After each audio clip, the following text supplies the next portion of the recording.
Dontavious didn't come all the way from Texas to get moral victories here, but I mean, it has to feel a little bit good the way how you performed on Saturday. What are you taking away from that and trying to do moving forward? We didn't win the game, so that was the goal going into the game.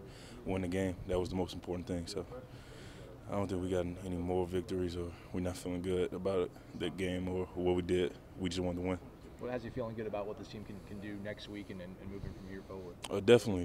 We got some positives out of the game as far as plays and things we can do and felt comfortable with. But going into this week, we feel confident. We feel good. We get a bye week, get a time to reestablish some things, adjust some stuff. So I think this week will be good for us.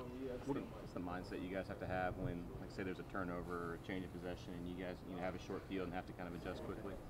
Yeah, we have to bow up. We can't let them in. It's our job to stop them, so we can't let them in. What are your plans for the Hurricane? I think Marvin said that you guys were heading back to Houston together. Yeah, we're gonna get back to Houston for a little bit and then get back here. We got practice on this weekend. So. Are y'all road tripping? Yeah.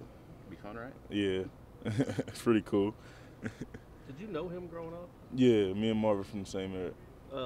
What kind of kid did you know him even when, like, he was early in high school and middle school? Yeah, we our middle schools were rival middle school. So like I was in 8th grade, he was in 7th grade, and we both played basketball. So like that's when I realized he could really play basketball. He dominated our 7th grade team, then we backdoor and dominated their 8th grade team. So.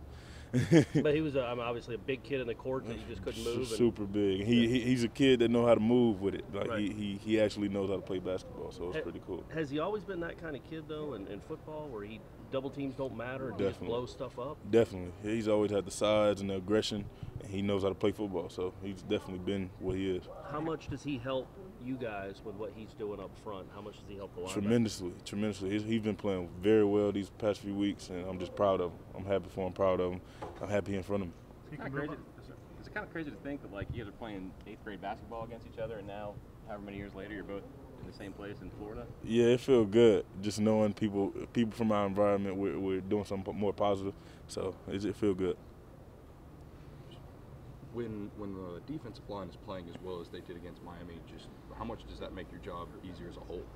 It makes it way easier. It takes a lot of load off me. I only had 6 tackles in the game, I think, and it's not because I was just missing assignments. Just D-line played that well. They made a lot of tackles for loss, a lot of production in the backfield. So I'm just happy. Anytime your D-line does that, you have to be happy.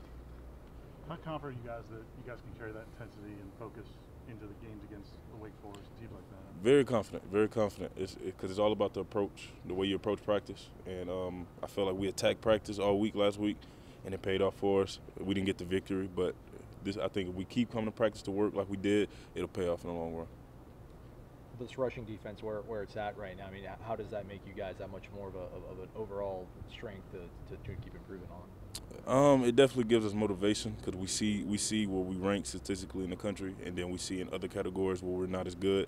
So we feel like why aren't we that good in that category? So we feel like we need to be at the top of each category. So we're just working to improve on each thing we need to improve on. You had some young guys like Kalen and Asante that gave up some plays. And how do the older guys help those guys out? It's football. It's gonna happen, and you gotta let them know, like, you know what I'm saying, that play's in the past. You got to move on past that, because if you let the play affect you, past that play is going to continue to, you feel me, like, mess with you. So you don't want to let one play bother you and throw you out your game, throw you out your focus. All right. Thanks, Dontavious. Thank you.